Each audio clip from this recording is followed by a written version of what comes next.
Barbados, get up. Good morning. Good morning, Barbados. Good morning. Good morning to you.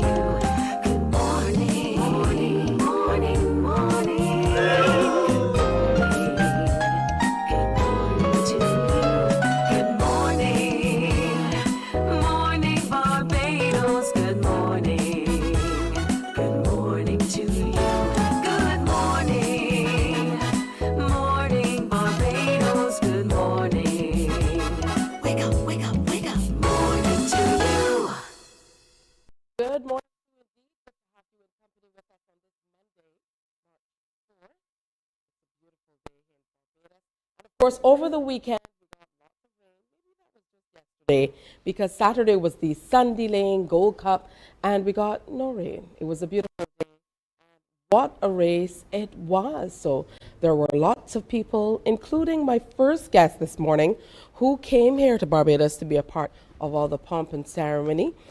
Of course, that's Melanie and John Brewer, co-CEOs of Away Together, the mobile app. Now, if you were at the Garrison Savannah, I know you would have seen all those bus stop fans with Away Together. So we just had to have them in so they can explain a little bit more.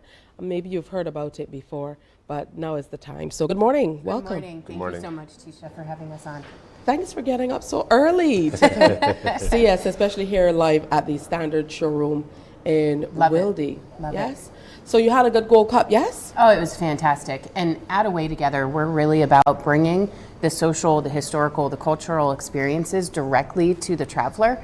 And so while we were brainstorming on different ways to be integrated, we thought, what better way to integrate the bus stop, sign, the logo, with something that is at least functional for the attendees of the Sandy Lane Gold Cup. So truly excellent. Yes.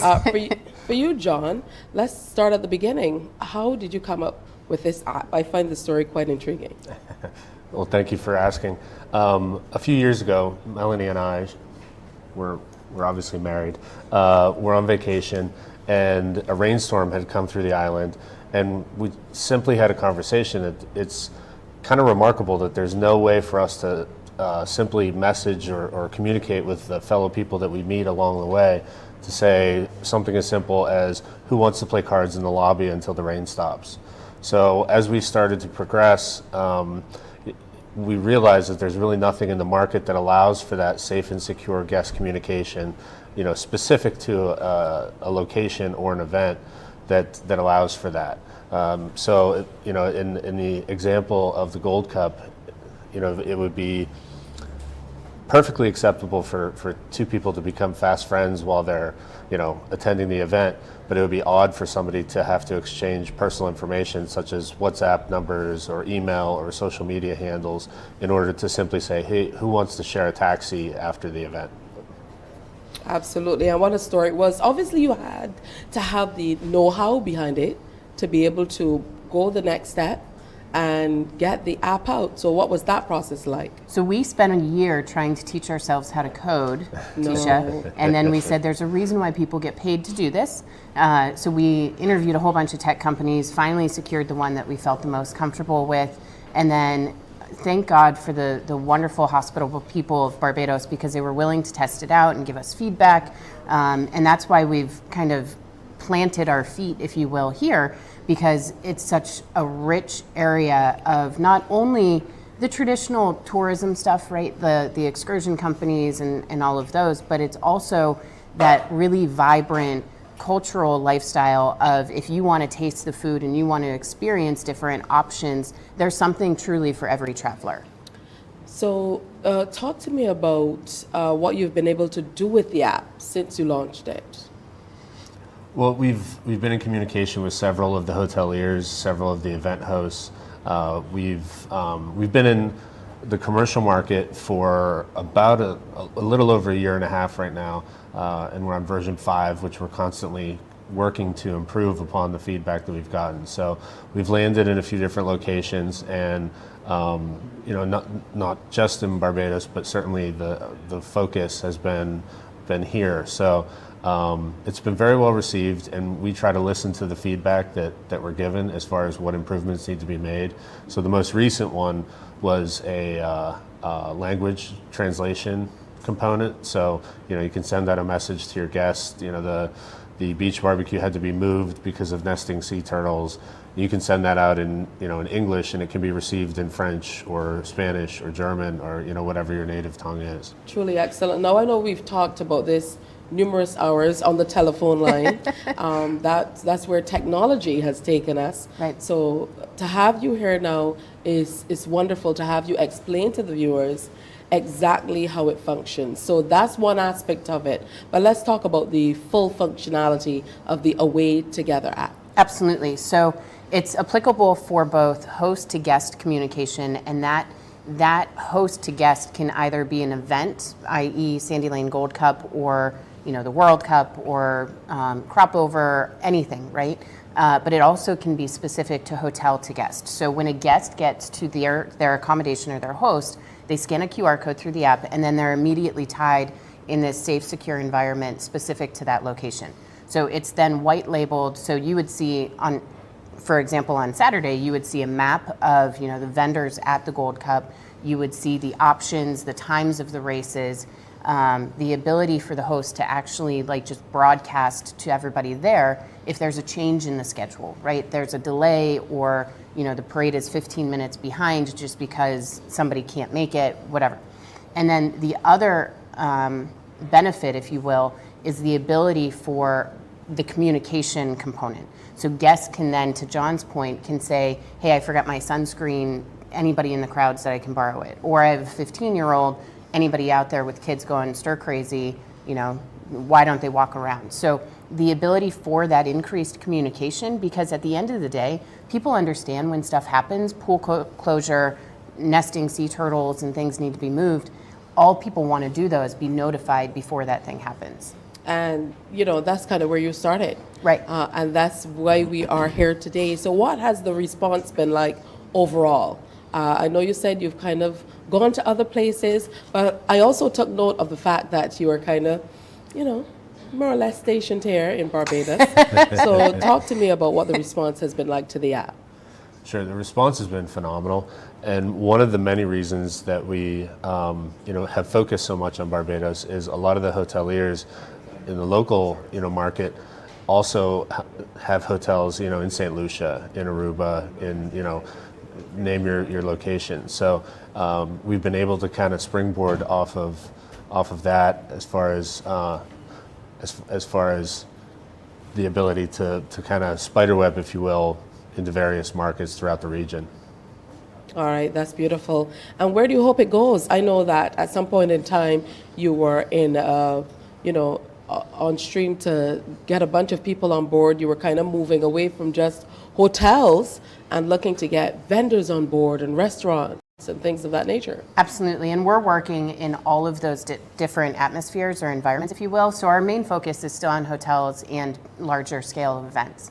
We're currently in 81 hotels globally, and that's in Mexico, that's in Saudi Arabia, and we're launching in a few different additional Caribbean islands. So we're continuously adding to the pipeline of hoteliers, but we are so hungry for those off the beaten path experiences that we want people to reach out and say, I have this really great thing, I want it in the hands of the traveler. So we're looking for that feedback. And folks can message us on Facebook or Instagram, or they can go to our website and find the email and contact information. I mean, we're so passionate about this that it's John's cell phone number on the website. So any way that people want to reach out and give us any tips or tricks, we're willing to listen. That's absolutely beautiful. It sounds like a really difficult job, traveling the world, getting people to sign on to this app.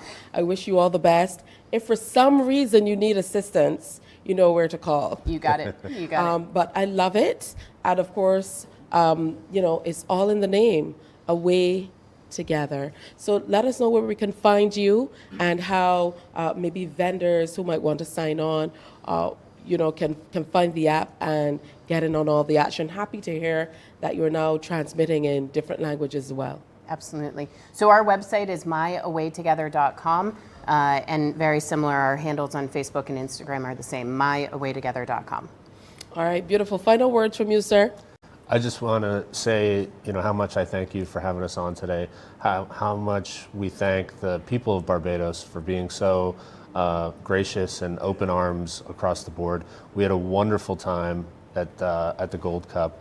We can understand why people's voices are a little hoarse today after the event. Are you talking about me? I'm speaking for myself. But it was a wonderful experience, as with everything else that we've come to realize what represents the Barbadian people. And it's always family and open arms, and we're very appreciative of that. Oh, that's beautiful. So what you're seeing on screen is a group of Bermudans who came to Barbados specifically for the Gold Cup, and they had quite a ball in a special suite here. Of course, you can see that many of the ladies got in their occasion. That is, of course, the Sandy Lane Gold Cup, which is the premier horse racing day on the Caribbean sporting calendar, most certainly for us. And most definitely, if you're watching outside of Barbados, make sure you come on home.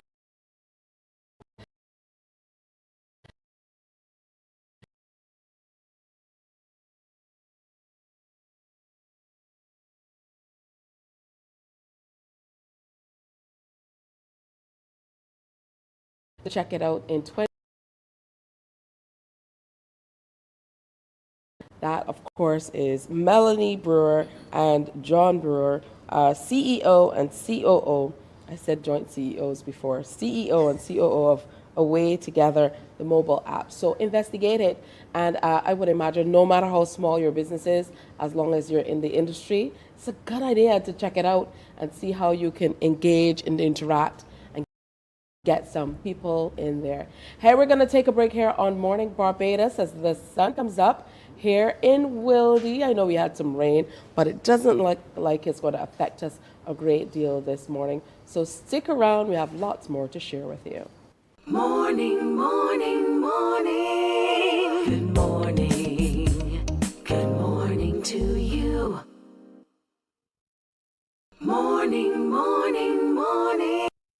Morning Barbados is on the move, and we're coming to you every weekday morning from right here at the Standard Showroom in Wildey. Now, together, we're giving you an opportunity to win. All you have to do is submit a photo of that room that you want to see changed in a fantastic way. And the interior design curator here at Standard and all of their experts are going to get together and select the room that needs the most work. It just might be yours. All you have to do is submit your photo to info@standard.bb, and you could be here with us saying, "Morning Barbados, look at my beautiful space." Morning to you. Every day at 7 p.m., we bring you a comprehensive news package because keeping you informed is our #1 priority. Whether it's local, regional, or international stories, our commitment is to you and keeping you reliably informed. Join us every day at 7 p.m. for CBC News Night. Wake up, wake up, wake up. There are some things that make mornings even better. And one of those things is Morning Barbados. You'll step into your day informed, inspired, and entertained. Tune in to CBC TV 8 Monday to Friday from 6:30 to 8 a.m. for Morning Barbados. Your morning must have. Morning, morning, morning. Good morning. Good morning to you. Those kind of Mondays, people. One of those kind of Mondays, sometimes you have all the plans in the world and then they're out the door. All of a sudden it's 6 o'clock and you're like, what? How did it become 6 o'clock? How is it March 4th? Have you thought about that? We were just saying it's going to be 2024 and now it's March 4th already. Hey, we want to remind you that we're coming to you live from the Standard Showroom in Wildey. And of course, they are offering you some wonderful opportunities to get fantastic snap a shot of any room in the home that you want to upgrade, update, take care of.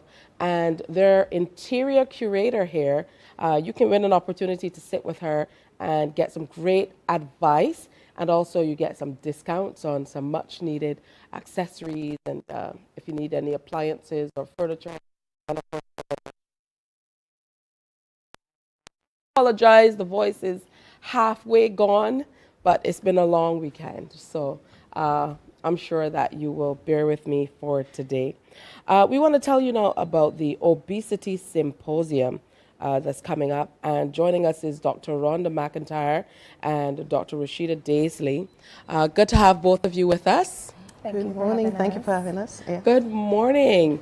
All right, so let's talk about Ross University in association with CIBC Caribbean mounting a symposium on obesity. Why is it important at this point in time to be able to have this type of event? We've heard so much, Dr. McIntyre, about obesity, and how will a symposium differ from some of the other activities that we've seen happening, to your mind? To my mind, this is an important question you just asked, because there's no one strategy that's going to be effective in fighting obesity. Just to say that today is World Obesity Day, March 4th. So I think this is a perfect day for us to be on this show. And that's why we're mounting the symposium on the weekend, 9th and 10th. So there's no one strategy that's going to be effective. I think everyone has to be on board, healthcare professionals, the community. This aspect we're bringing to the community and to healthcare professionals. It's really mainly about raising the awareness some more and introducing some scientific approaches, new ways of thinking about obesity, exploring some of the new approaches to treatment and an integrated approach to treatment. So that aspect is the information, bringing the information to stakeholders, and not necessarily healthcare professionals only.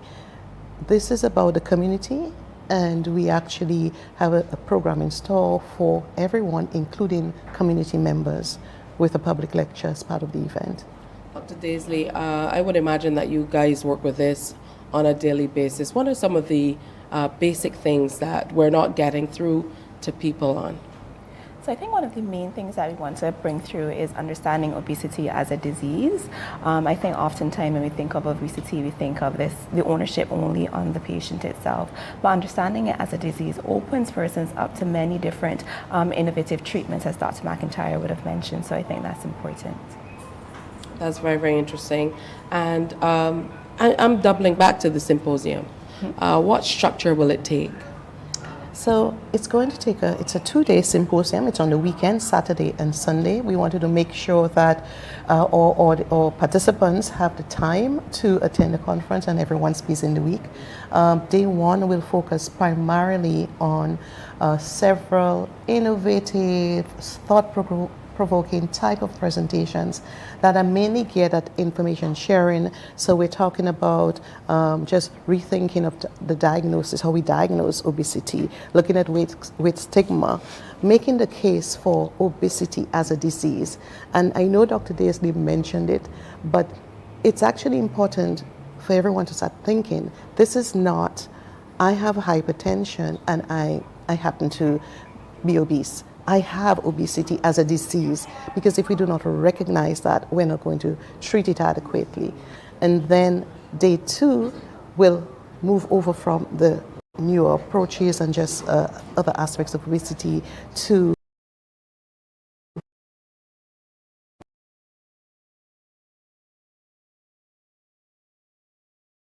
focus on managing obesity.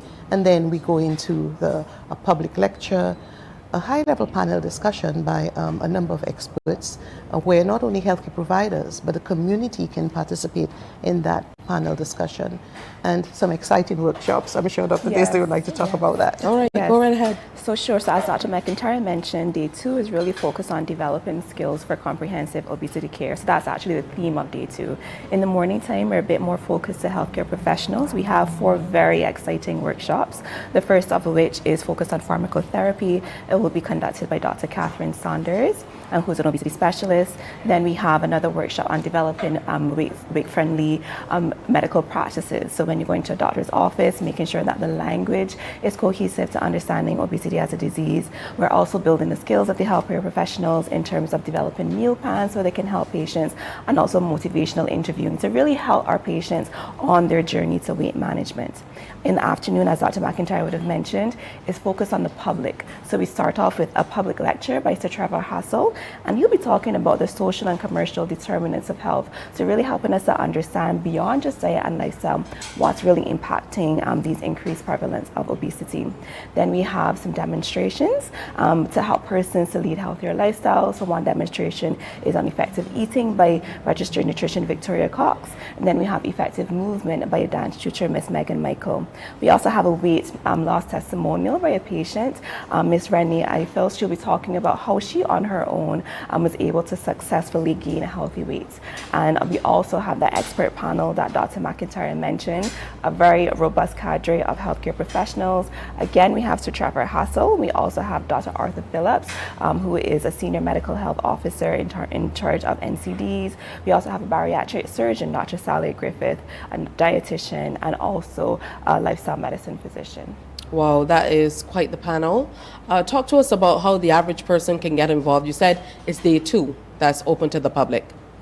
Yes, we would like all community members to attend. We should have said that you can attend virtually or in person.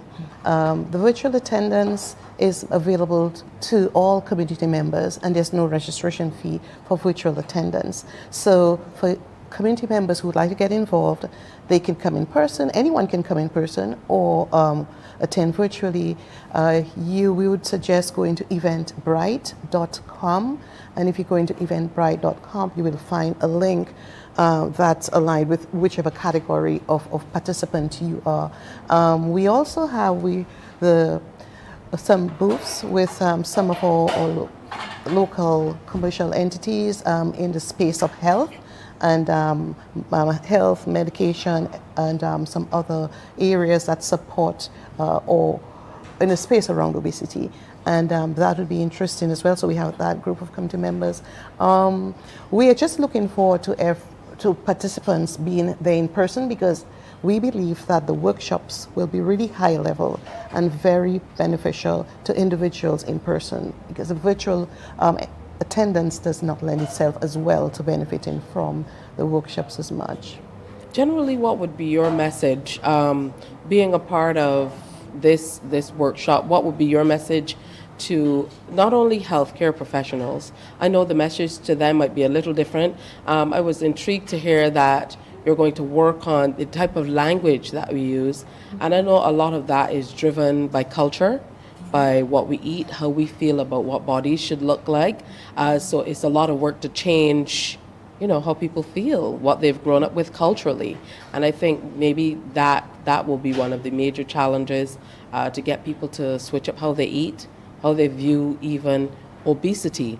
So what would be your message to anyone who might be looking on and thinking, that's not for me? Based on how it sounds. That's why I asked you at the very beginning, why a symposium? So for the average person looking on, what would you say to them about why they should look to participate? One thing that comes to mind is working together. So obesity is a complex disease entity, and there are many different factors that go into its development. As a result of that, there are many different factors that have to go into its management. So coming to this obesity symposium will not only enlighten persons about the ways that they can work on managing their own weight, but also give them the tools that they need to really enact healthy lifestyles. So I think coming to the obesity symposium is really important for persons developing those tools. I'd also like to say that for our community members, I do believe that you guys will be showing a flyer for them to sign up for virtual attendance. So using that particular flyer, you can either they use the QR code for virtual attendance. All right, excellent stuff. Where are we in terms of talking about some of the very topical things that impact weight loss and how people approach it? I know there's been much talk about weight loss drugs that were initially made, some of them for diabetes, and are now being used and are heavily demanded, Ozempic and Wegovy and many of the others, in the management of weight as well. We've even seen a very popular weight loss entity of sorts out of the US that was known for saying, never use weight loss drugs, for the face, very popular face of that particular organization to come out and say, this is what I've done. So are you going to be looking at some of the more topical things that go along with weight loss as well, or weight management? Absolutely. Actually, that's going to be one of the areas we'll spend a lot of time working, presenting on in various formats. We have two plenary speakers, both of which, one in particular, who are, they're both actually obesity experts. However, they have a lot of years of research and knowledge and expertise around working with treating patients with medication. One of these speakers is a plenary speaker on day one, Dr. Anaya Jastroboff from Yale University, and she is the director of the Weight Loss Center at Yale University, and she has expertise both in adult and pediatric obesity, and she will be speaking about her research, her work, and speaking about pharmacotherapy in more detail. Dr. Catherine Saunders, Dr. Daisley mentioned, is speaking on day two, and she's one of the people who will be having a workshop as well. We have 4 workshops. And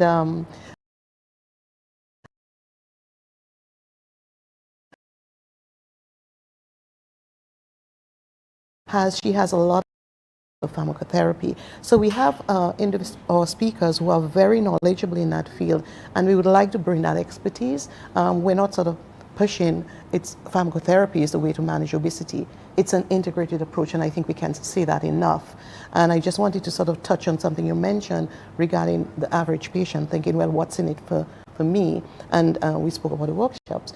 In fact, one of the workshops will already focus on motivational interviewing. What can you as the patient do to take control over managing your obesity? And so there's a piece of everything, and that integrated approach is going to help the healthcare professionals and committee members to rethink how we approach obesity.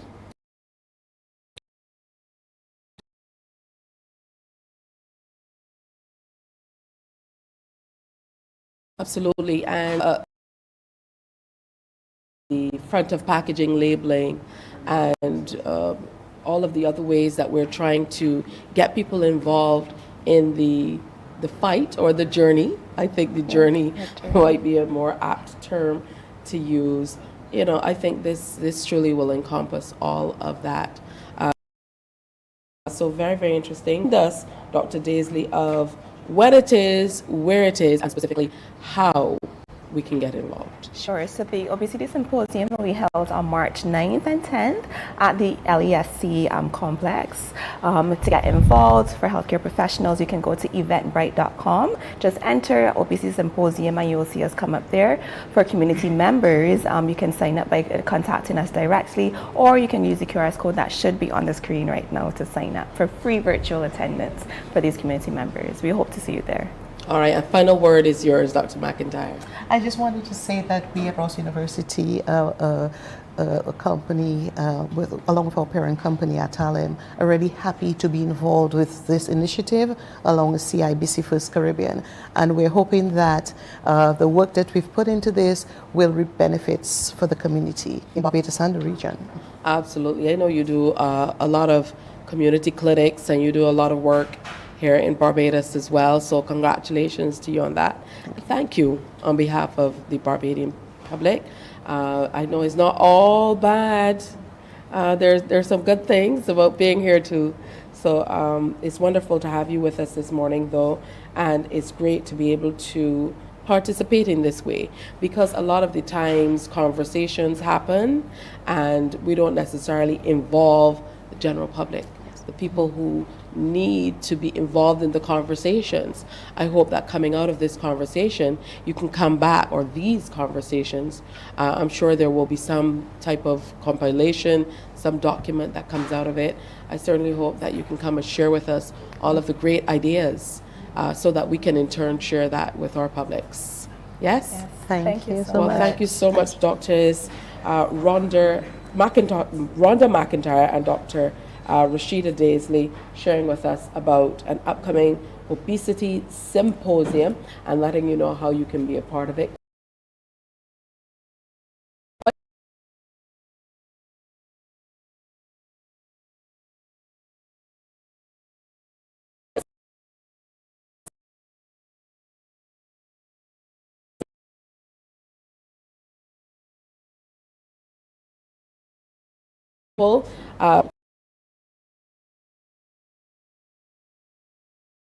If you need that contact information, we definitely will follow up, and we expect the doctors to follow up as well. Come back and share with us.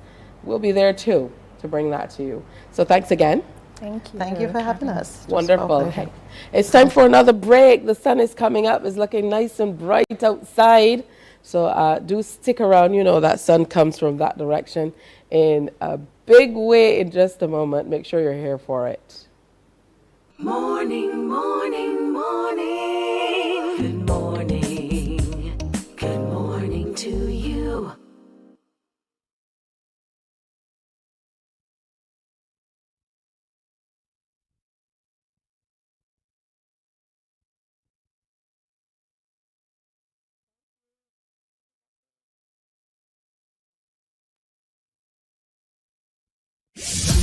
Every day at 7 p.m., we number one priority. Whether it's local, regional, or international stories, our commitment is to you and keeping you reliably informed. Keeping you informed is our number one priority. Whether it's local, regional, or international stories, our commitment is to you and keeping you reliably informed. Join us every day at 7 p.m. for CBC Newsnight. Wake up, wake up, wake up. There are some things that make mornings even better. And one of those things is Morning Barbados. You'll step into your day informed, inspired, and entertained. Tune in to CBC TV 8 Monday to Friday from 6:30 to 8 a.m. for Morning Barbados. Your morning must-have. Morning to you.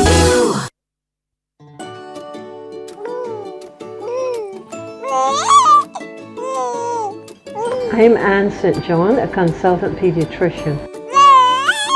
When packing healthy lunch boxes, do include a fruit, which includes a banana, apple, orange, or grapes to supply fiber. Aim for low-calorie packaged snacks without the mention of flour or sugar amongst the four ingredients on the back label. 1 in 3 children in Barbados is affected by overweight or obesity. Let us join together as parents and care providers to reduce the further development of this chronic non-communicable disease within our communities.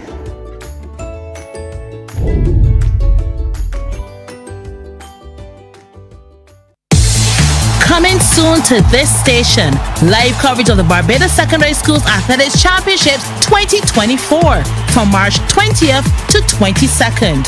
BSAC, sponsored by the Student Revolving Loan Fund and CG United. The facts say Morning Barbados reaches an audience of over 50,000 and Newsnight reaches over 56,000. It's simple. When you advertise, you're getting your message to over 50,000 of your potential customers. Make the call to CBC Sales Department today and watch your business grow. Contact us at 467-5559 or email marketing@cbc.bb. Morning Barbados is on the move, and we're coming to you every weekday morning from right here at the Standard Showroom in Wildey. Now, together, we're giving you an opportunity to win. All you have to do is submit a photo of that room that you want to see changed in a fantastic way. and the interior design curator here at Standard, and all of their experts are going to get together and select the room that needs the most work. It just might be yours. All you have to do is submit your photo to info@standard.bb, and you could hear with us saying, "Morning Barbados, look at my beautiful space." Morning to you.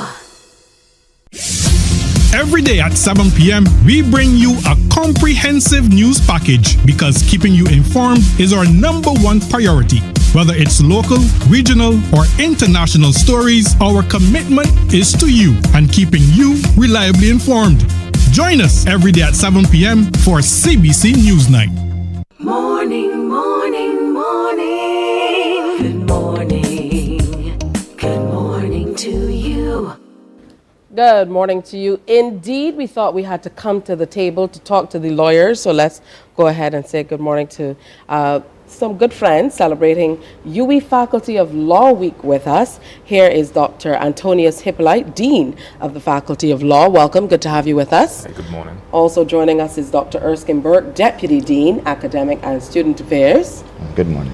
And Timothy Roper, who is President of the Law Society. Thank you, good morning. Good to have all three of you with us. We're going to start with you, Mr. Dean. Talk to us about the law faculty generally and what your plans are overall for the faculty during this week of celebration.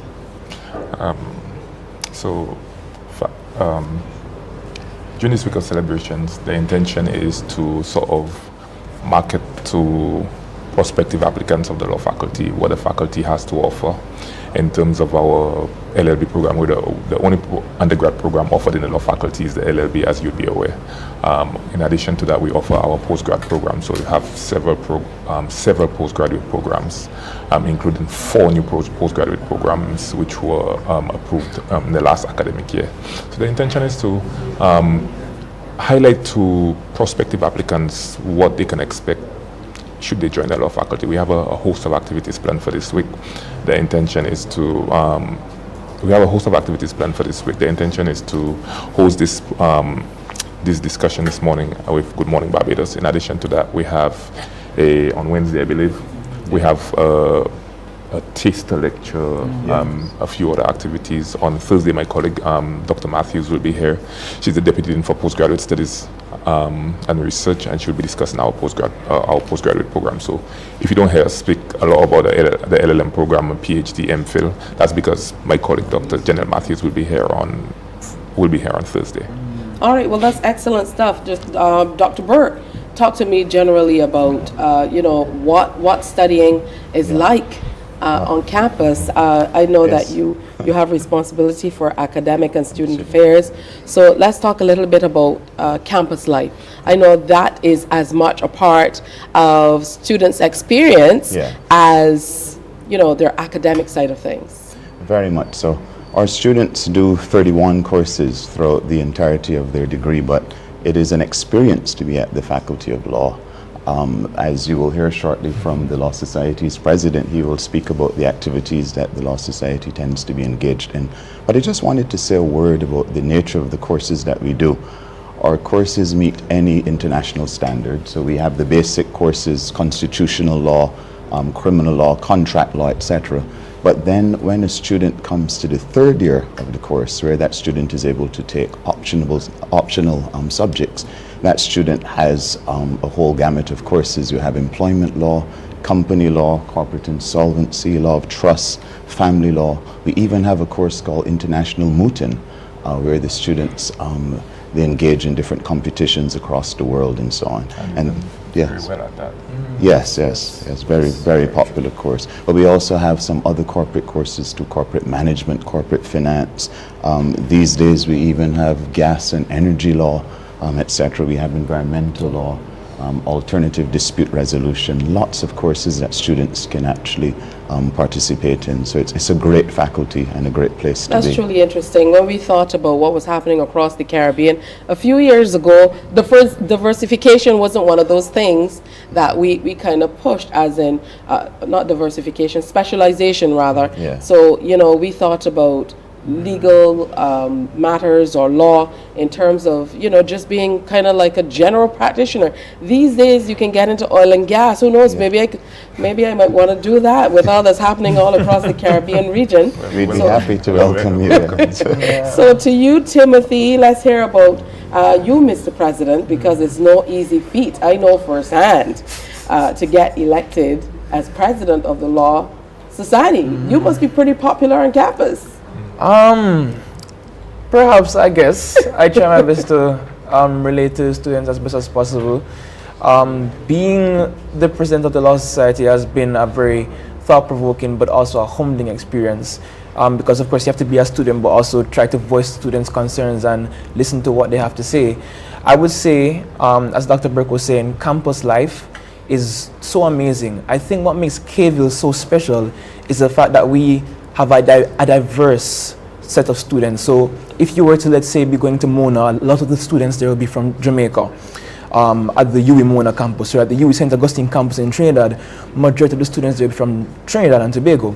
But at K-Ville, we have several nationalities. I'm not even Bajan myself, I'm Jamaican. I didn't know that. The accent did not give it away. I am from Jamaica, and I opted to come to Barbados, you know, and I'm so glad I did, because I've gotten the chance to interact with different nationalities. So Bajans, Antiguans, Kitishans, it's just amazing. And what's also really good about K-Ville is the opportunities that we have. So the Law Society, we've partnered, of course, with the Supreme Court, and of course with the assistance of my Dean and Deputy Dean, we've been able to take about 10 to 12 students to the Supreme Court on excursions once a week to actually witness some hearings and proceedings. We also have, as Dr. Burke was saying, we have international mooting, but we also have local moots that are sponsored. For example, our longtime partner, Clark Gittins and Pharma, they are actually sponsoring a moot that we'll be having next week.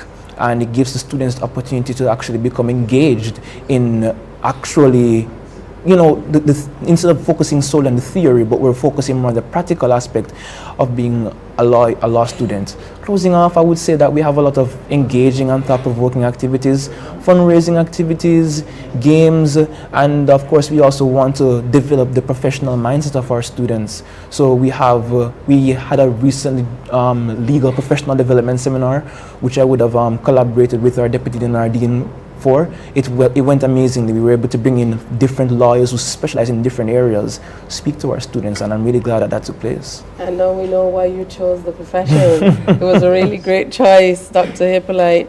Talk to us about this 2022 to 2027 strategic plan that you have for the department, which generally is about promoting excellence through leadership in the Caribbean. So in 2022, the Faculty of Law adopted its 5-year strategic plan under the theme Promoting Excellence and Leadership, Promoting Excellence through Leadership in the Caribbean. And under that strategic plan, we identified 4 key priority areas. These are education, internal engagement, external engagement, research, and entrepreneurship. So in relation to education, which is the primary business of the UWI, as you would imagine, the Faculty of Law seeks to continue to provide a high-quality legal education that is both relevant and practical for its various students and stakeholder communities, while continuing to enhance the programs and how these are delivered, in addition to continuing to enhance the student experience in the faculty. In relation to internal engagement, the faculty seeks to enhance the quality of work and professional relationships among various categories of staff and students in the faculty. It speaks to addressing and enhancing salient key human resource matters related to mutual trust, communication, collegiality among faculty members, collaboration, work-life balance, and building of a positive societal relationships bonds within the faculty. In relation to external engagement, this involves things like fostering greater ties with key stakeholders in the community. So for instance, the Barbados Bar Association, the judiciary, bar associations across the region. We want to partner and foster greater ties with those various entities. And finally, we have the research and entrepreneurship. The faculty acknowledges that the principal aim of academia is to engage, produce, and leverage high quality and impactful research and publication, as well as entrepreneurial output through a range of collaborations, partnerships, promotional initiatives, research-oriented training and development, and revenue-generating initiatives. To this end, in the last 3 years, the faculty has established 3 innovative research units. These are the Law and Health Research Unit, which was established in 2021, but which is already contributing to critical research in the area of health regulation and is currently contributing to important research resulting in the development of critical health policies. We have the Alternative Dispute Resolution Unit, which was established in 2022 and is envisioned as the new center for ADR research and capacity building in the region. The ADR unit's LLM program in international dispute resolution admitted its first cohort of students in semester 1 of the 2023-2024 academic year. And the unit has recently seen interest from one PhD student to conduct ADR-related research. So it's ADR and access to justice research within the unit. So we're quite proud of that. The final unit, which was established in 2023, is the Caribbean Environmental Law Unit, and which has quickly gained traction due to the current global focus on environment, climate change, and ocean governance. The Caribbean Environmental Law Unit recently contributed to an advisory opinion on the activities of private firearms companies and the human rights consequences by the Inter-American Court of Human Rights, and aims to present an amicus brief at the upcoming hearing of the court to be held in Barbados later this year. Also, as regional governments embark on the various climate change mitigation initiatives, the Caribbean Environmental Law Unit will continue to make its expertise available to these governments. All right, that's some very interesting stuff. So 3 research units, as you mentioned, developed over the last 2 years: Law and Health, Alternative Dispute Resolution, and Caribbean Environmental Law Unit. So commendable that you are moving to kind of integrate all of the things that are happening across the region into what is on offer at the faculty. We're going to spend a little more time just because we like the Faculty of Law. So we're going to take a break here, and when we come back, more discussion with Mr. President and the Dean and Deputy Dean. They're here with us talking about Faculty of Law Week at the University of the West Indies, Cave Hill. Do stay with us. Morning, morning, morning. Good morning. Good morning to you.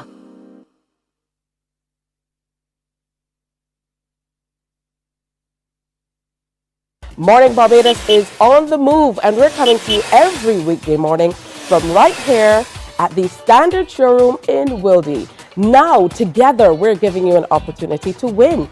All you have to do is submit a photo of that room that you want to see changed in a fantastic way. And the interior design curator here at Standard and all of their experts are going to get together and select the room that needs the most work. It just might be yours. All you have to do is submit your photo to info@standard.bb, and you could be here with us saying, "Morning Barbados, look at my beautiful space." Morning to you. Every day at 7 p.m., we bring you a comprehensive news package because keeping you informed is our #1 priority. Whether it's local, regional, or international stories, our commitment is to you and keeping you reliably informed. Join us every day at 7 p.m. for CBC Newsnight. Morning, morning, morning. Good morning. Good morning to you. Morning, morning, morning. Good morning. Good morning to you. Welcome back. Some gremlins running around today. Might be in the form of people and otherwise. But, nothing to bother about. We're going to get there at some point in time. Here we're still with the UE Faculty of Law personnel sharing with us today about Law Week. I was far more interested in finding out about what some of the activities were going to be about. Spill the beans on the barely legal. Well, I could speak on that. Yeah. No, well, before we get there, though, okay. I know that the Deputy Dean wants to jump in, and of course, it's a team effort. It's a team effort. So you want to be able to make sure that all of the staff who make it possible for the students to have such an exciting and wonderful time on campus that you're taking care of them as well. Yes, it would be remiss of me not to speak of our colleagues, because this is teamwork. The faculty has had a rich tradition of persons from all across the world teaching our courses, and that is still very much the case. And we're very, very happy, we're pleased to be able to have such a strong and solid cohort of staff from across the region and from across the world. And I think that is what enables us to have so many different course offerings, because we have people who are skilled in several different areas. So we just wanted to say good morning to the staff and thank you for the work that they do. Yes, it is teamwork. That's very important. And before we go on to some of the activities that the students will be participating in throughout the week, let's talk a little bit about law generally and how it's viewed not only here in Barbados but across the region. At some point in time, I think there were a lot of people who tended to say, I mean, how many more lawyers are there going to be? And we've heard this argument for a long time. Yeah. I'm interested in hearing your thoughts. Sure. Yeah. Well, both of you. Okay, Yeah. I'll go first. Okay, so one of the things I encourage my students to do is to think, when in their studies, think outside of Barbados and outside of the region. And it's true, the profession is quite saturated, it's becoming increasingly saturated, but that doesn't necessarily mean that jobs don't exist. There are international firms who are very keen on employing our students, international organizations. So I encourage my students, why don't they go to the UN, go to the OECD, go and get a bit of expertise, relevant expertise that is needed here in the region, and bring those expertise back to the region. So spend a couple of years overseas and see what you can learn and come back to the region. Okay. Yeah. Law is relevant to life. There's so many opportunities for a student who undertakes an LLB. I always encourage persons, even if they're in accounting or they have some other type of background, I think the knowledge of law is very useful. Persons who are involved in human relations and so on, human resource management, etc., they also find these courses fairly attractive. So I think the future is still bright for those who want to pursue law as a career. All right, good stuff. I was almost there at some point in time. It lost me somewhere between intro to law and the logic of social inquiry. Yeah. So let's talk about the week of activities that I know the students usually really look forward to. Well, yeah. So, this upcoming week, and we also have another week actually coming up. So we kind of have two in one, I would say. The students, we're planning to have a distinguished guest lecturer. I can't disclose who the guest lecturer would be yet, but we're definitely looking forward to that. We normally do tend to have that. We tend to also have legally themed games nights. So instead of us just basically doing the regular games, we would try our best to focus solely on, I guess, the legal aspect of it. We also try to separate our students and our faculty into 4 different houses per se. So we have different overarching court systems, like the Caribbean Court of Justice. So one team will be the CCJ, another team might be the Privy Council, and they compete against each other. We have our sports day. Definitely looking forward to that. I'm not a track star, but you know, I would definitely participate in the novelty sports. And I remember you were just saying barely legal. We actually, the name has actually undergone a lot of transition and transformation. So for the past, I would say 4 years, we've been having legal regal. It's more or less kind of like a gala, and we're looking forward to hosting that as well. The students definitely look forward to that, and we're looking forward to increased collaboration with the Bar Association and some of our firms. They could to invite some of the lawyers to come and speak with our students and just liaise with them and network with them. But I just quickly, before I end, I want to go back to the matter with regard to oversaturation. I think what's important is the area of specialization that our students go into after they finish law. Right now, the Caribbean needs a lot more legislative draftsmen.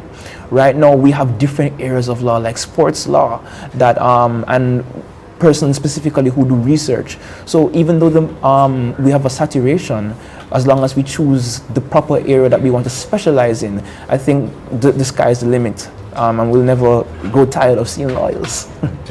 We can only hope. No, I'm kidding. Absolutely not. But I definitely look forward to hearing more about all that's happening for Faculty of Law. Not now week, because you've now said weeks. Yes. So thanks for coming in and sharing with us. And it's wonderful to hear that the faculty is diversifying and kind of offering so much to students who are getting into law. And the possibilities are endless at KFIL. We all know KFIL is the best campus, right? Yes. He goes, Okay, well, thank you so much, Dr. Antonius Hippolyte, Dean, Dr. Erskine Burke, Deputy Dean of Academic and Student Affairs, and Timothy Roper, President of the Law Society, celebrating with us the start of UE Faculty of Law Week. So you can get online and find out more information. Of course, for those of you on campus, I'm sure that you can find any notice board, and there will be notices, or it will be on your pages as you go on for the students. We're going to take another break here and come back. Do stay with us. It's Morning Barbados. We're live from the Standard Showroom in Wildey. Morning, morning, morning. Good morning. Good morning to you.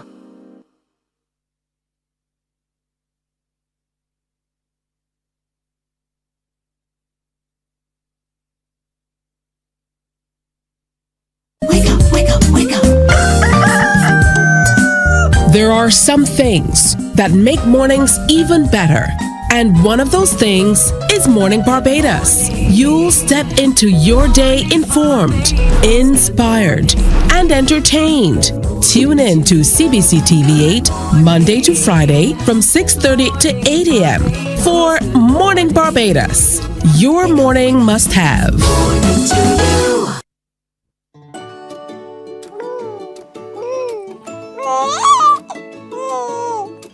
I'm Anne St. John, a consultant pediatrician. When packing healthy lunch boxes, do include a fruit, which includes a banana, apple, orange, or grapes to supply fiber. Aim for low-calorie packaged snacks without the mention of flour or sugar amongst the first 4 ingredients on the back label. 1 in 3 children in Barbados is affected by overweight or obesity. Let us join together as parents and care providers to reduce the further development of this chronic non-communicable disease within our communities.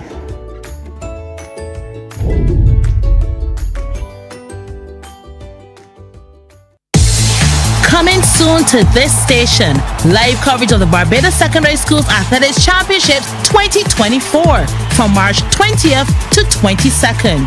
BSAC, sponsored by the Student Revolving Loan Fund and CG United. The facts say Morning Barbados reaches an audience of over 50,000 and Newsnight reaches over 56,000. It's simple. When you advertise, you're getting your message to over 50,000 of your potential customers. Make the call to CBC Sales Department today and watch your business grow. Contact us at 467-5559 or email marketing@cbc.bb. Morning Barbados is on the move, and we're coming to you every weekday morning from right here at the Standard Showroom in Wildey. Now, together, we're giving you an opportunity to win. All you have to do is submit a photo of that room that you want to see changed in a fantastic way. And the interior design curator here at Standard and all of their experts are going to get together and select the room that needs the most work. It just might be yours. All you have to do is submit your photo to info@standard.bb, and you could be here with us saying, "Morning Barbados, look at my beautiful space." Morning to you. Morning, morning, morning. Good morning. Good morning to you. Well, good morning to you. It's time for an update of the news. On this Monday, March 4th, I'm Tisha Hines. Government is seeking to reduce the incidences of non-communicable diseases by 50% over the next 6 years. This was revealed during the launch of Nutrition Month at the St. Philip Parish Church. Wildey Burke has that story. Life is now in the fast lane, and so too is the food, according to Minister of State in the Ministry of Health and Wellness, Davidson Ishmael. He pointed this out as he launched Nutrition Month. The theme, Good Nutrition, the prescription for NCD prevention and control, highlights the benefits of good nutrition in preventing and controlling NCDs.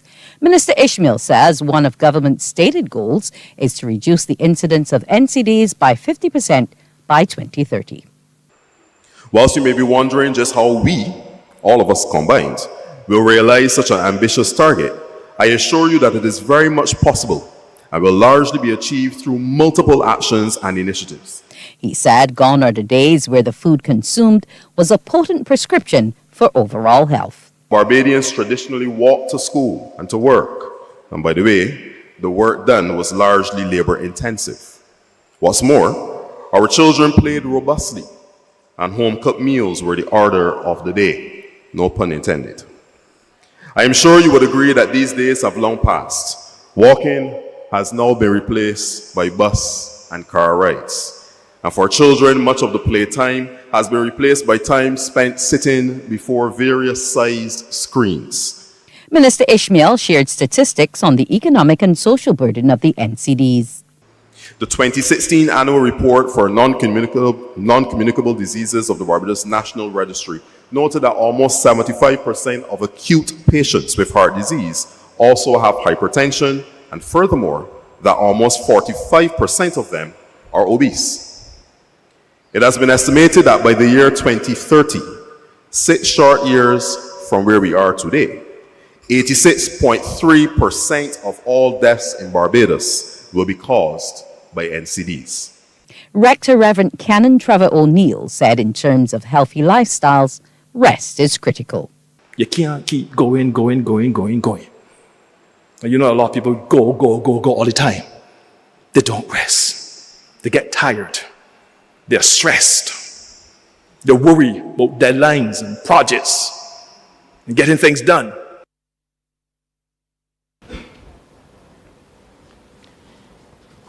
"38,000 animals are slaughtered in Barbados annually. The revelation from Chairman of Southern Meats Incorporated, Sherwin Greenwich, as he addressed the church service at the Calvary Temple Community Church, Groves in St. Philip, to mark the 25th anniversary of the company. And before General Manager Joanne Reed presented a check to the church, Mr. Greenwich said Southern Meats Incorporated accounts for the lion's share of the slaughtering market. Presently, Southern Meats controls 67% of the market, and the other 33 are shared among the other registered facilities. About 90% of the animals slaughtered at Southern Meats are pigs. We love a lot of pork. The potential of Southern Meats continues to hinge primarily on the increase in throughput, and hence we seek to regularly interact with our stakeholders, such as the Barbados Agricultural Development Marketing Company, the Barbados Agricultural Society, the Barbados Pig Farmers Cooperative, Sundale Training, Port City First Choice, TSA Limited, JL's Meat, DT Meats, Inez Premium Meats, Pig Production, and of course, the many small farmers who collectively provide approximately 50% of our throughput. The chairman told the congregation, which included Minister of Agriculture Inda Ware, that an initiative that includes farmers' advisors is already in place to improve the lot of the sector. And they visit our customers to advise on how they can improve the quality of animals supplied to the abattoir. Our board of directors, and the majority are here, composed of representatives from the government of Barbados, the Barbados Agricultural Society, Roberts Manufacturing Company Limited, and C.O. Williams Construction Limited. These work diligently to set strategy and oversee the overall management to ensure the uninterrupted operations of an aging plant and to provide a safe and healthy work environment for our employees. Cricket West Indies CEO Johnny Grave has accused the International Cricket Council of deliberately obstructing the resurgence of West Indies cricket by maintaining an unjust economic model. He alleged that West Indies' share of the revenue has dwindled from 7 to 5% under the current model, despite headlines suggesting an increase in financial support. Grave expressed his frustration in a podcast with Daniel Gallen. I think everyone's a bit sick of, the phrase, world cricket needs a strong West Indies, when we definitely feel that world cricket is doing everything they can in almost every level to make sure that West Indies cricket are never strong again. And I think that's the born of the frustration of that as Bish says, a sort of, in his own words, a sort of patronising tone. It's, well, if you really want a strong West Indies cricket, it wouldn't actually be that hard to do a bit more. And look, ICC are giving us more money in headlines, but our percentage of revenue is going from 7% down to 5%, which we struggle to understand how that's going to help us and help grow the game. This is not the first time that Grave has criticized the ICC. In January, he had raised concerns about the economic disparity, claiming that the West Indies made no money from the men's and women's tour to Australia series, with the majority of revenue going to Cricket Australia. We've got 2 academy teams, we've got 2 under-19 teams, we've got women's ODI, women's T20, and obviously 3 men's, plus 18. There's so much cricket being played now, which is great. But at the same time, obviously, the operational cost of that, and particularly with Test cricket, in order to have any sort of chance of producing a good Test team, you've got to underpin it with a pretty robust first-class structure. And first-class cricket here, as you can imagine, flying teams across different islands, again, is very, very expensive. So I think, all of us, when people say, did West Indies even want to play Test cricket? It's a difficult question for us, because we are doing so much for red ball cricket at such expense, where it almost makes no sense to do it, but we're doing it because our traditional fans want to play Test cricket. We've seen what Test cricket means to the Caribbean and people around the world, when on the back of what happened at the Gabba. So we know we're doing the right thing. And that's news at this time. Do join us again at 12 noon for the CBC News Day. Also at 1 o'clock, join our radio network of stations for the world at 1. That's 100.7 FM, 94.7 FM, and 98.1 The One. Morning Barbados continues after this. Stay with us. Morning, morning, morning. Good morning. Good morning to you.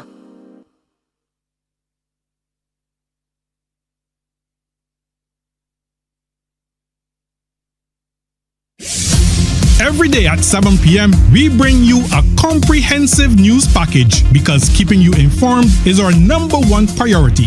Whether it's local, regional, or international stories, our commitment is to you and keeping you reliably informed. Join us every day at 7 p.m. for CBC News Night. Wake up, wake up, wake up. There are some things that make mornings even better. And one of those things is Morning Barbados. You'll step into your day informed, inspired, and entertained.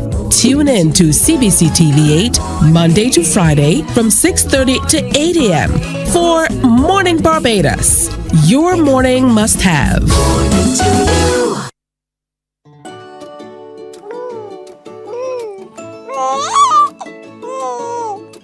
I'm Anne St. John, a consultant pediatrician.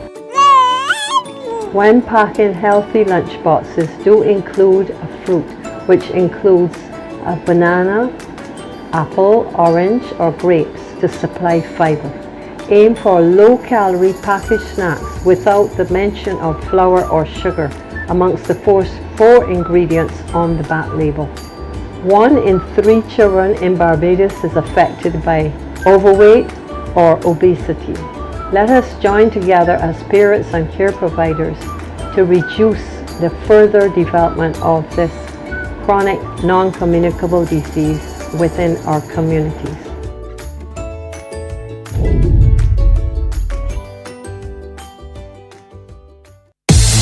Coming soon to this station, live coverage of the Barbados Secondary Schools Athletics Championships 2024 from March 20th to 22nd. BSAC, sponsored by the Student Revolving Loan Fund and CG United. The facts say Morning Barbados reaches an audience of over 50,000 and Newsnight reaches over 56,000. It's simple. When you advertise, you're getting your message to over 50,000 of your potential customers. Make the call to CBC Sales Department today and watch your business grow. Contact us at 467-5559 or email marketing@cbc.bb. Morning, morning, morning. Good morning. Good morning to you. All right, it's time to discuss family matters. We are joined now by Cornelius Bartlett, who's a family advocate, founder and chairman of Family Fest Barbados. And we've been, over the last 2 weeks, exploring a few interesting things about families. So good to have you this morning, looking at some of the many pressures of family life. And I know one of the many things that families usually have a lot of challenges with surround finances. Yeah. So let's start there. Good morning and welcome. Good morning, and you're quite right. In fact, the stat shows that one of the main reasons why people develop issues in their marriages, and let me just make it clear that, you know, whether you're a common law relationship or you're an officially legally married person, the dynamics in families and the issues that affect families are the same, right? So let me make that clear up front. But the stat shows that financial pressures are one of the main reasons for the breakup of relationships, breakup of marriages. And it puts you under immense pressure like you wouldn't believe. And I would want to probably mention a couple financial pressures that we self-impose. Because I know that a lot of us walk around and in our heads, we're thinking that it can't be any better. So let's start at this. If you're looking to get married, do not borrow money to get married. You're starting the wrong way. One. Next point, when you're looking to get a mortgage to build a house, because we're not in the days before when people built houses out of pocket, which is a different topic.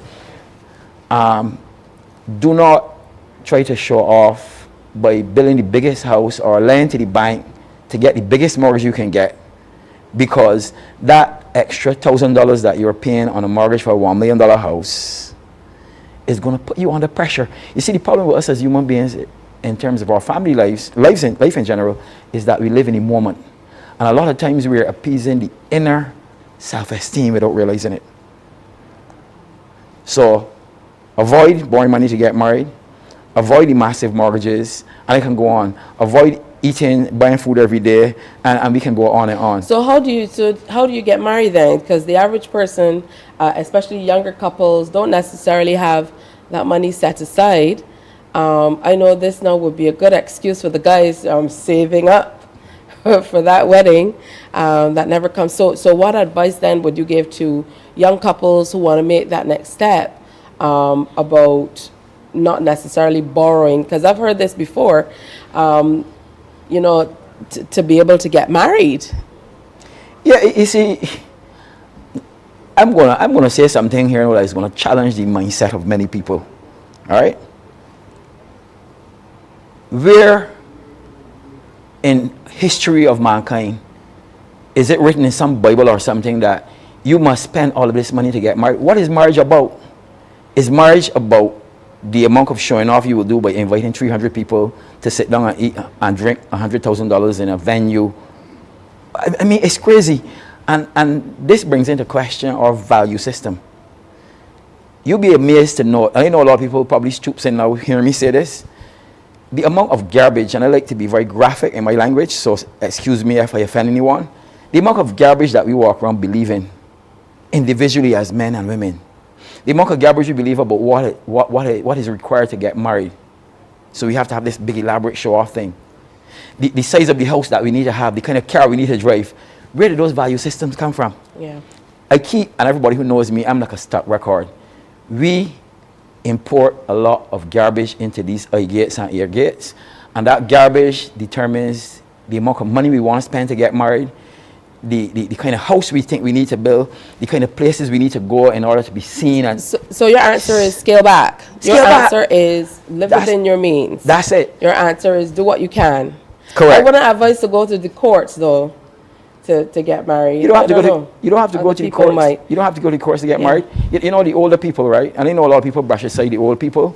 The older people had a lot of things right. They don't have any university degrees or nothing like that, right? But a lot of the older people live so simple. You know what I miss? And this is me now doing a confession on screen. I miss the days when people had a nice little wood house. It came out of pocket. And you go there in the house, that little house, and there was so much love. And they were not under pressure. People were happier. 50 years ago, everybody was happy. And now people have a lot more. We have these Mercedes driving around. We have these $1 million houses we live in. We go to fancy restaurants. We have these $100,000 weddings. And everybody is stressed out. Everybody is unhappy. Why? I'm saying let's put a pause and stop putting these pressures on ourselves. I know that it's going to call for a revamp, a paradigm shift, as they say. But our mindset is actually going down the road of distraction. All right, let's talk a little bit about the pressures of managing work and career and the pressures that come along with that, because that can be a major damper as well on families. Yeah, the key word I would want to use at the outset is balance. I don't want this to be about me, but if I could just share quickly that, when I started my family, when I got married and we decided to wait, that's another thing, we decided to wait for like 4 years before we had our first child. And it doesn't always happen that way. Sometimes you have unexpected pregnancies, and of course, God knows what He's doing. So I would say that let it go as it should. But one of the things that I was very conscious of is having a clear mindset about what family meant.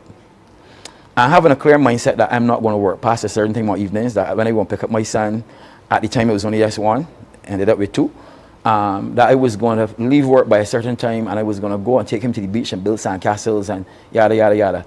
I also made up my mind that I was going to work really, really hard during the week because I believe in hard work, but that on evenings I will cut off unless it was an odd occasion.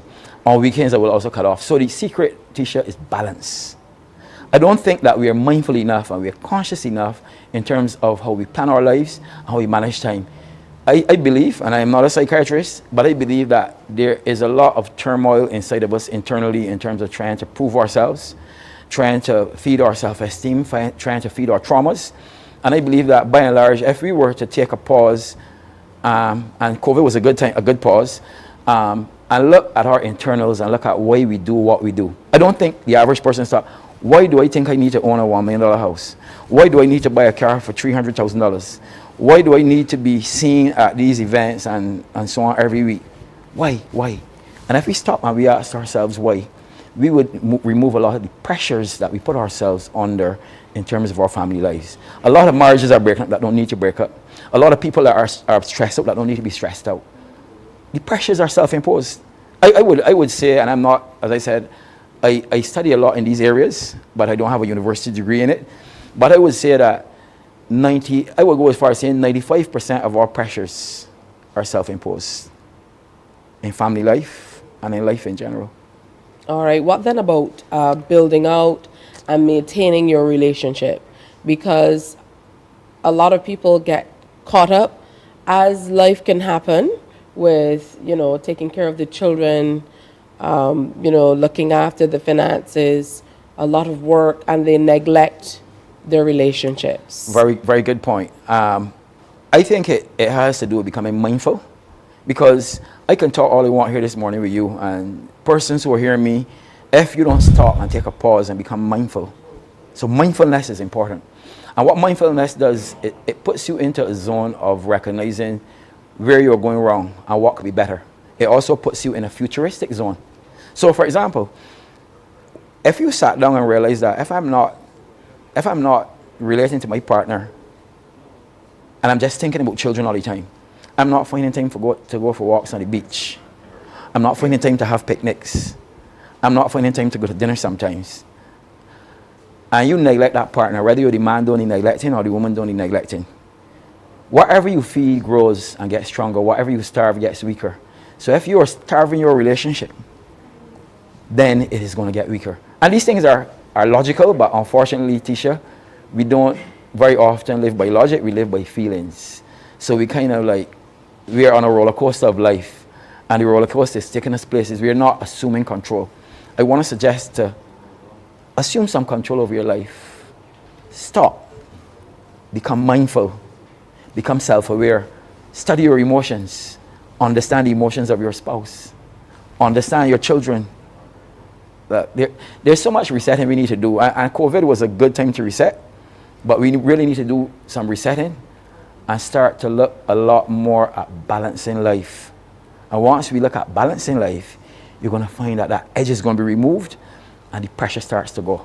but it's self-imposed because we're not mindful. Absolutely. And what about things like technology and the impact that can have on, where your relationship goes? I know for a lot of people, there's often a lot of discussion on kind of putting the phone away, putting the devices down. You mentioned earlier that you determined you were going to work hard during the week, but you were going to cut off at a certain time, do something with the family on the weekend. How do you balance that in an environment where many bosses expect you to answer 7 days a week, including Sundays, according to the Old Hunts Act? Well, what I will tell you is that, again, life is about making choices. And one of the things that, and again, I have to get personal, sorry, but one of the things that I believe in is that you should define your space. Definition of your space. So in other words, fortunately for me, I'm self-employed. But one of the things, even when I was an employee, is that I always define my space. So you're not going to impose on me that I work hard 5 days a week and you still are going to have access to me at nights, all night, and all weekend. It's not going to happen. I'm just saying that we can define our space a lot more than we think. If you develop a value system and you start to define your space and you start to determine what is most important, one of the things that we don't realize that I think is really, really sad, our most important and most valuable possession in life, and I want to say this to all men and all women out there who may not realize it, our most valuable possession in life will always going to be our family, will always be our families. Our most valuable possession, it will never be the houses that we build, it will never be the money we put in the bank, it will never be all the accolades that we can get from others. It will always be your family. And I always say that, we should really spend the majority of our time over the people who will cry over our casket when we die. I don't see any money or any houses or any positions that we had crying over our caskets. I see families hurting. I see children who are saying, my father never took me out this place or never took me fishing. He never built a sandcastle with me. I never got a hug. I was never told I love you. And, I just think that the way to heal the world is to heal family. And I'm passionate about it, and I'm going to come here or anywhere that I go, I'm going to preach it from the mountain top. We need to get back to family. Okay, if there's one thing you could leave with our viewers today about how they can start that journey back to or maintain a strong family balance, what would it be? It would be to take a pause and start to become mindful, start to think and put things in perspective, almost like do a spring cleaning. Get rid of you mentioned about technology. Technology, for example, doesn't hold anybody at gunpoint. We have these internal needs that we don't realize that we are trying to feed by social media. We stay addicted and distracted. We stay too addicted and too distracted. If you look at our young people, this is what happens. Flick, flick, flick, flick, flick, flick, flick, flick. And everybody wants likes. And it's a false sense of security and a false sense of appeasement that we are going after.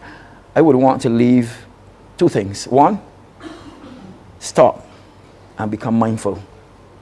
And two, find that balance. And I can't close off without saying this. And that balance is always going to include God.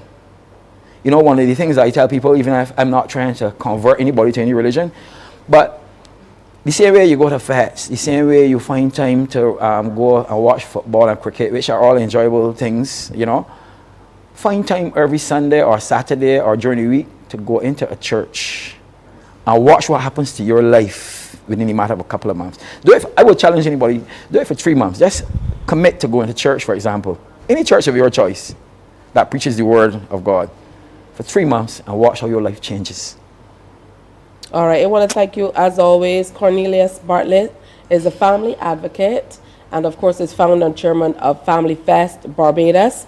Today we take a look at some of the pressures of family life, and it really is meant to kind of start that conversation on the things that you might need to look at. I personally would say that communication, we obviously can't take in anything, but communication is very, very important. So make sure that you're communicating not only with your partner, but your children and your extended family too. That can make a world of difference. Thank you, as always. Very, very insightful. Thank you. Great being here. God bless. Thank you. We're going to take a break here and come back. Stay with us. It's Morning Barbados. Morning, morning, morning. Good morning. Good morning to you.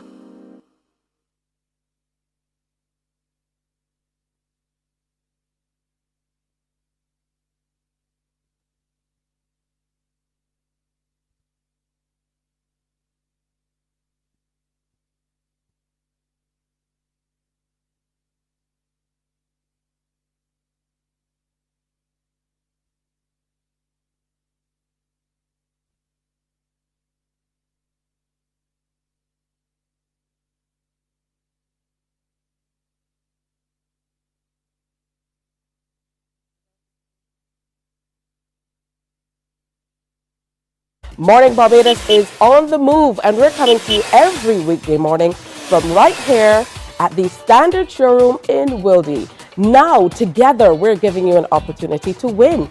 All you have to do is submit a photo of that room that you want to see changed in a fantastic way. And the interior design curator here at Standard and all of their experts are going to get together and select the room that needs the most work. It just might be yours. All you have to do is submit your photo to info@standard.bb, and you could be here with us saying, "Morning Barbados, look at my beautiful space." Every day at 7 p.m., we bring you a comprehensive news package because keeping you informed is our #1 priority. Whether it's local, regional, or international stories, our commitment is to you and keeping you reliably informed. Join us every day at 7 p.m. for CBC Newsnight. Wake up, wake up, wake up.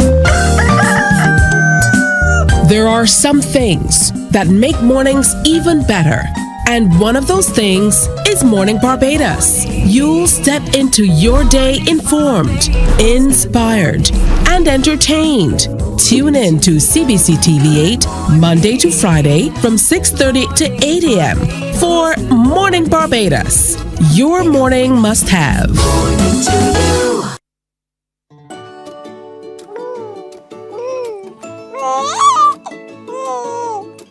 I'm Anne St. John, a consultant pediatrician.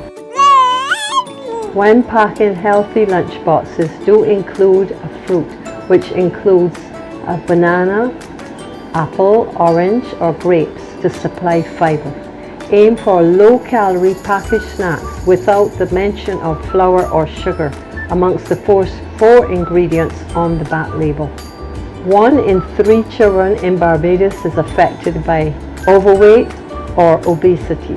Let us join together as parents and care providers to reduce the further development of this chronic non-communicable disease within our communities.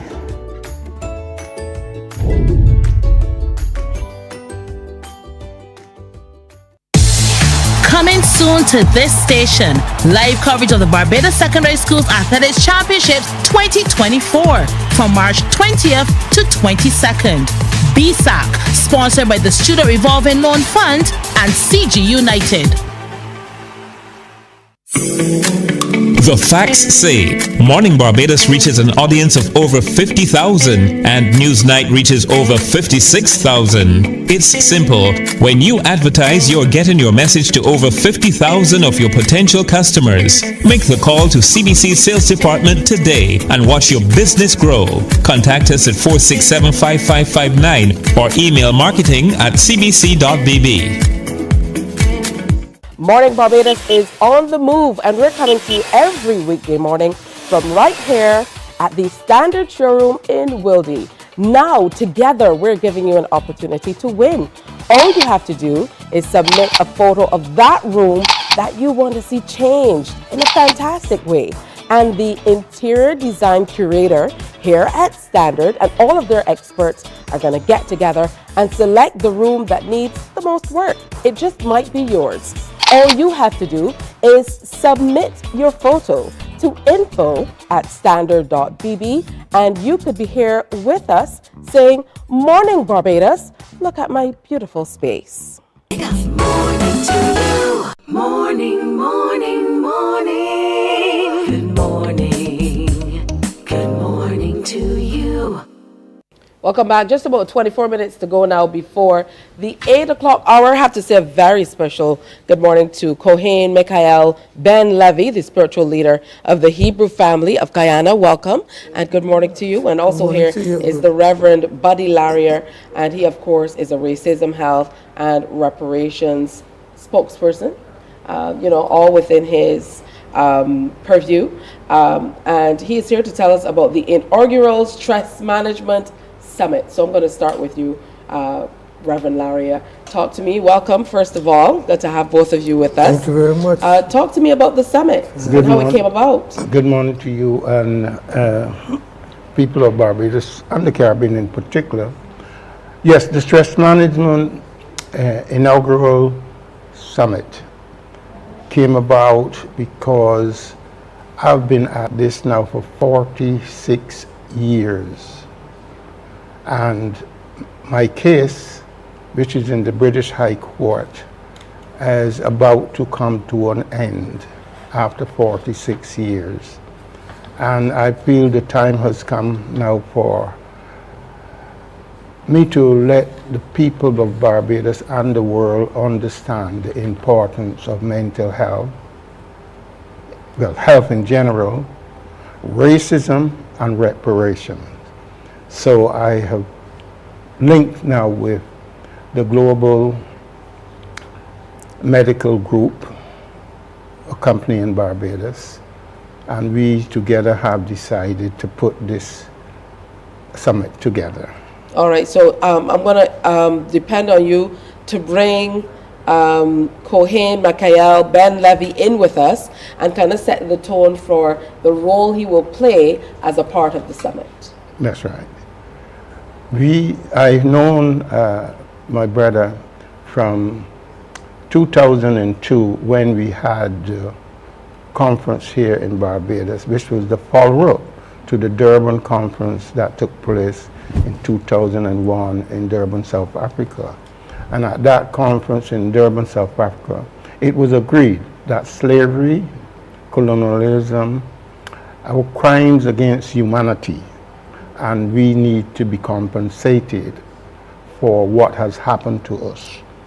As a result of that, I was invited to Dimona, Israel on 2 occasions.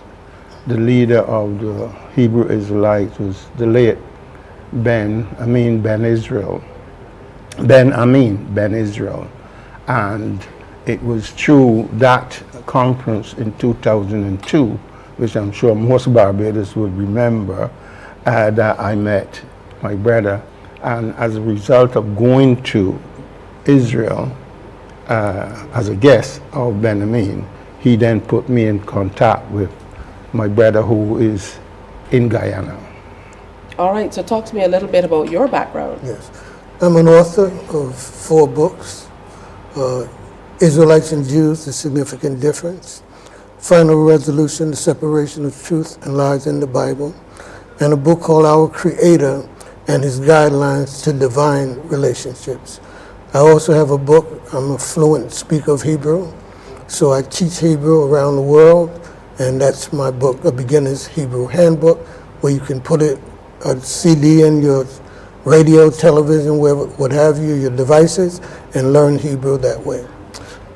Talk to us about your role in the upcoming inaugural Stress Management Summit in SPA. Well, as he said, Brother Larry, I came here in 2002 to deal with the repairing the damages that were due to slavery. I was sent by our leader in Dimona, Israel at that time.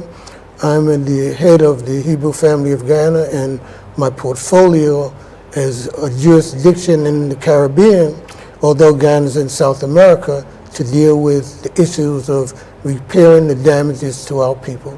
So coming to that summit allowed me to share our identity, which is one of our problems. So slavery and stress and trauma is all tied together. So we developed a program in Guyana that's called the PTSD program, Post-Traumatic Slave Stress Syndrome or Disorder. We know that generationally, our people have behaviors that play out today, and it's due to that traumatic situation of slavery. We have a program with doctors and lawyers, and we have professional psychiatrists, nutritionists, family, social workers that help to deal with all these issues that, again, have affected us as a people. All right, let's get into the conference. Is it by invitation only? Can people sign up to be a part of it? How does it work? Yes, what happened, we made it so interesting, but also very affordable. At the conference for 3 days, $50 Barbados dollars a day, or you can pay $100 for the 3 days. So you'll be open to all the discussions that is going on. But then there's also a SPAR, peace of mind, health staycation, which those people who will be coming, who want, you know, to go deeper into stress management at the hotel, Accra Beach Hotel, they have agreed to offer some concessions to people who are part of the conference, because you can't book to go to the hotel, to the staycation. You have to book through us. Now from today, because we're launching it basically, from today, we're now setting up the secretariat to deal with all that, where people will know how to pay, how to register, and the benefits of the conference. Oh, excellent. Now you said that you can hear the experts and speak on various topics: stress management, mental health, wellness and nutrition, relationship counseling, drug addiction, even bullying in schools. So share of who are some of the other people who will be a part of the presentation panel. Is that a particular area that specifically that you'll be dealing with? Yes. We have a program that has been in existence during COVID. COVID brought on a lot of additional stress. I think we can all agree that we're living in a very troubled world today.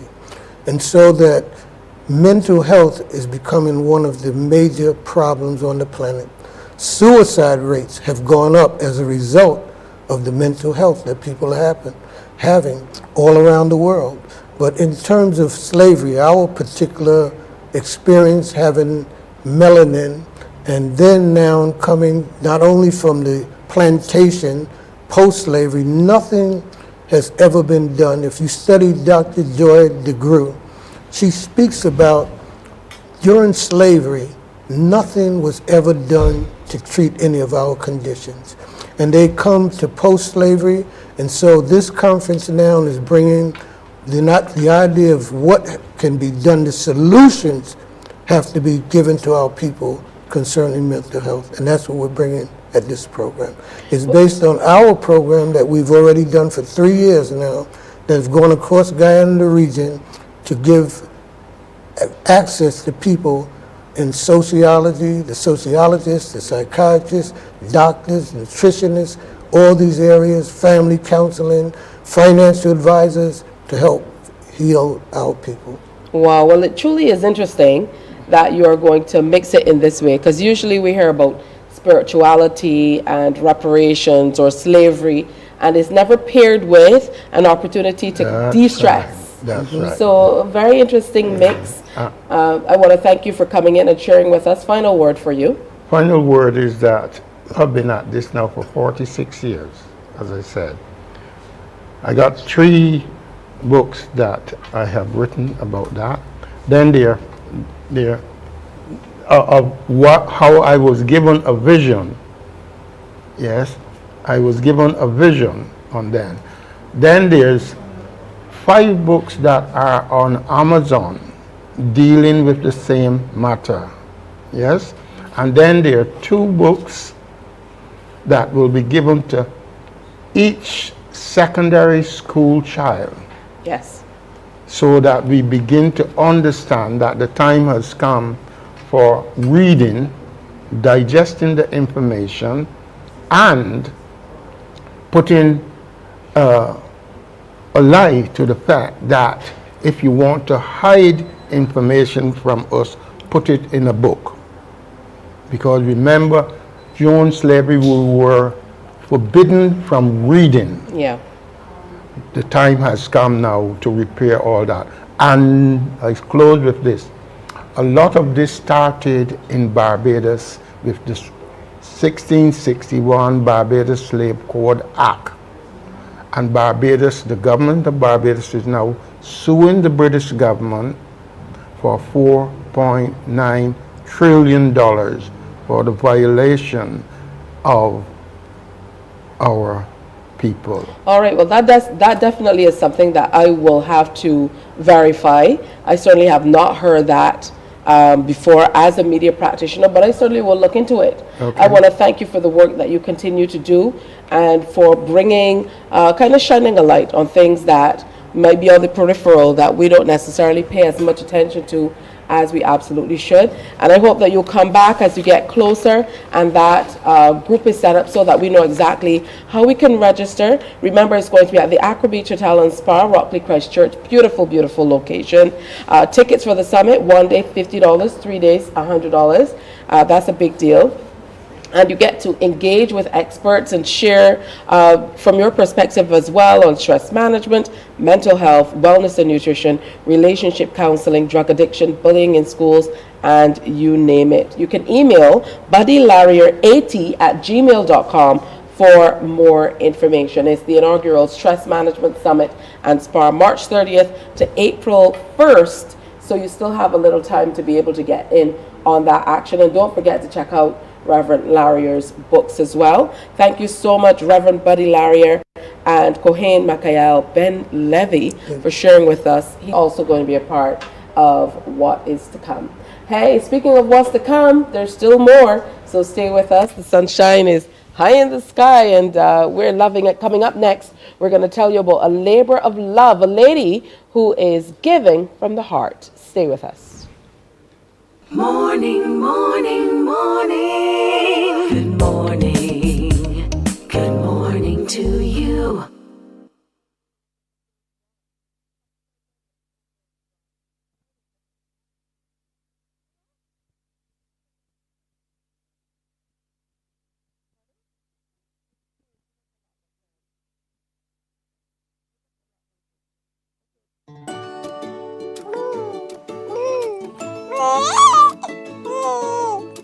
I'm Anne St. John, a consultant pediatrician. When packing healthy lunch boxes, do include a fruit, which includes a banana, apple, orange, or grapes to supply fiber. Aim for low-calorie packaged snacks without the mention of flour or sugar amongst the four ingredients on the back label. 1 in 3 children in Barbados is affected by overweight or obesity. Let us join together as parents and care providers to reduce the further development of this chronic non-communicable disease within our communities.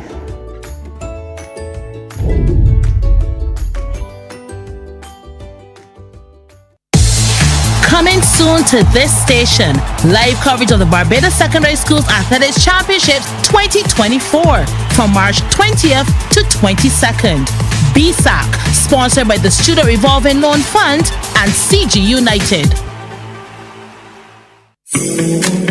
The facts say Morning Barbados reaches an audience of over 50,000 and Newsnight reaches over 56,000. It's simple. When you advertise, you're getting your message to over 50,000 of your potential customers. Make the call to CBC Sales Department today and watch your business grow. Contact us at 467-5559 or email marketing@cbc.bb. Morning Barbados is on the move, and we're coming to you every weekday morning from right here at the Standard Showroom in Wildey. Now, together, we're giving you an opportunity to win. All you have to do is submit a photo of that room that you want to see changed in a fantastic way. And the interior design curator here at Standard and all of their experts are going to get together and select the room that needs the most work. It just might be yours. All you have to do is submit your photo to info@standard.bb, and you could be here with us saying, "Morning Barbados, look at my beautiful space." Every day at 7 p.m., we bring you a comprehensive news package because keeping you informed is our #1 priority. Whether it's local, regional, or international stories, our commitment is to you and keeping you reliably informed. Join us every day at 7 p.m. for CBC Newsnight. Morning, morning, morning. Good morning. Good morning to I'm sure just like me, you've met tons of people online and you talk to them all the time or you text away and you've never really interacted or engaged on a personal level. Well, that's what's happening with me this morning with Sherry Ann Utterson, founder of Drop a Pat Purple Love Foundation. And she's a part of a Morning Barbados group that was started a little while ago with Cassandra and Shane when they were still hosting Morning Barbados. And they added me because I was sit in sometimes. And I was just so amazed at how close-knit you guys are and how much you engage, how close you've grown, bonding over Morning Barbados. So I want to say, first of all, thank you so much for your support for the program, but you're lending your support in so many other ways. Now, you started a foundation a few years ago, and the story of how you got it going is very interesting. So share that with us. Okay, Tisha. Good morning to everyone. Good morning, Barbados. How I started is I was very sick with my periods, right? Not knowing what it was, and had to go to a lot of doctors to find out what it was. But I was diagnosed with so much different things. I just, but I heard God telling me to go back to the family planning, and they really helped me, and I wanted to give back something. So when we went into the pandemic, I saw this little ad in the paper asking for personal hygiene products, and we did that in April, and I was just like, this is something I want to do because I know how important it is to not have these products sometimes, And one night I just heard God say, drop a pat.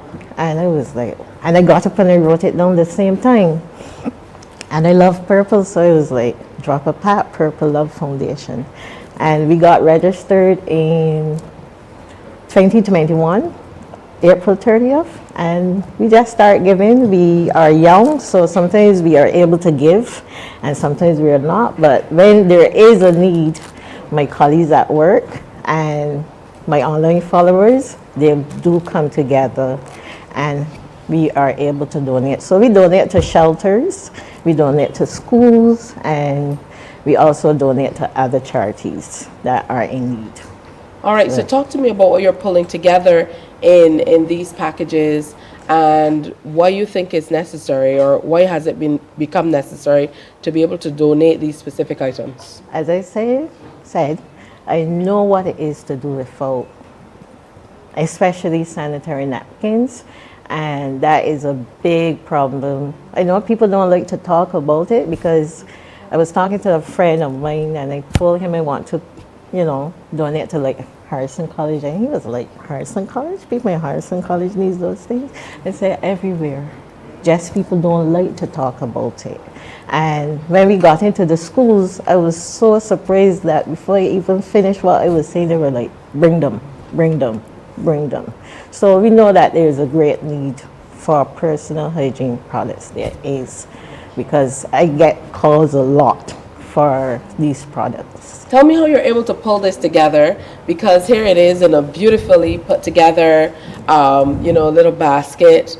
Of course, you have your signature purple as a part of it. Yes. So tell me about how you're able to kind of pull everything together. I know you said you draw on your online friends and you get some help from your colleagues as well. Yes. So with this one, I want to donate this to you this morning to give to a lady that you know is in need of these products. So this is also from other donations. So I thought about it.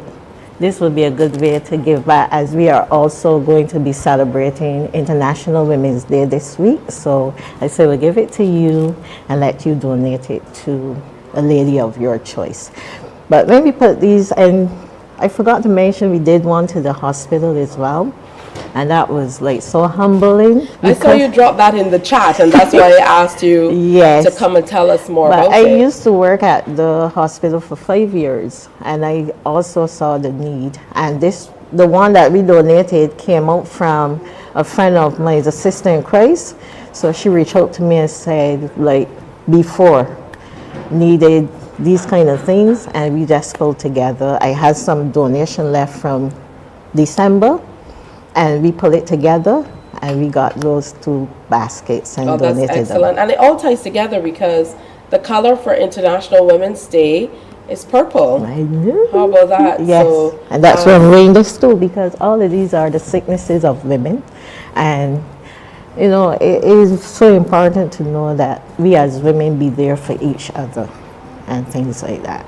Yeah. Absolutely. And, you know, it's referred to now as period poverty. Yes. A lot of people don't necessarily want to talk about it, but I also have a very close friend in Jamaica who does a lot of work in that area. So I know that here, Senator Crystal Haynes, yes, with the Lady Box project, yes, I know that she's working on it, but definitely, you know, congratulations to people like you who are moving forward yes, to help others yes, in any way that you can. Because when I did That the really makes a donation difference. at the hospital, I was like, these 2 little boxes.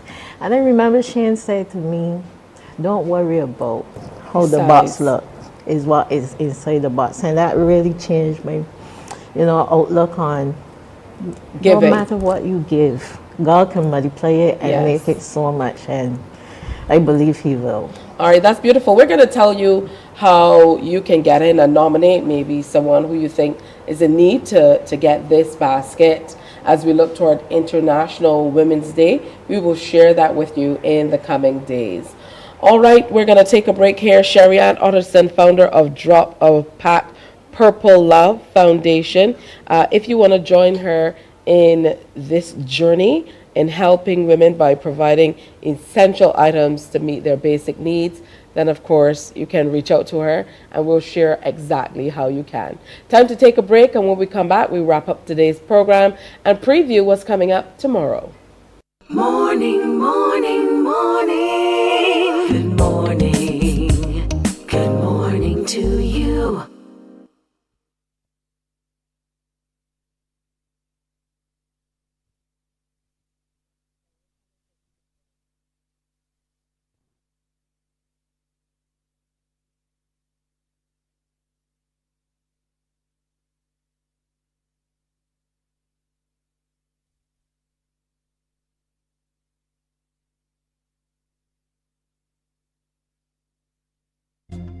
Wake up, wake up, wake up.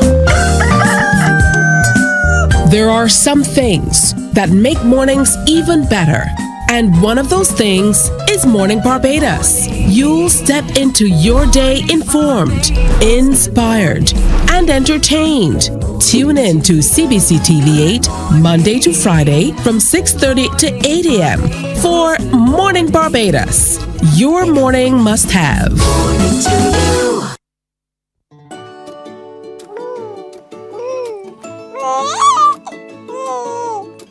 I'm Anne St. John, a consultant pediatrician.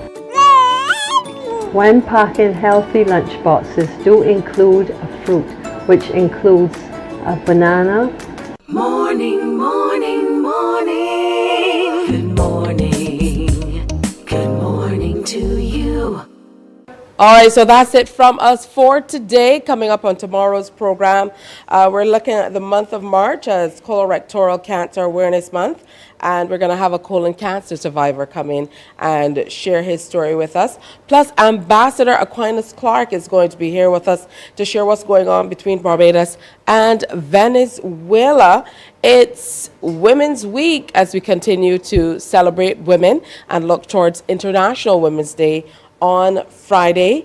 And of course, we are going to be telling you all about what's happening here at Standard, where you can get a chance to collaborate with their decorator, their internal curator here at Standard by sending in a photo. Remember, you're sending it to info@standard.bb. On behalf of the entire team, I want to wish you a wonderful day today. Have a good Monday. I'll be heading over to the Warrens area when I leave here because today I am taking part in a very interesting discussion as we launch the Caribbean chapter of the International Communications Council here in the region. So you'll hear some more about that in the coming days and months. Remember to wear your smiles and do have a great day today. Do something great for somebody else, and be sure to come on back tomorrow and share with us. Bye-bye.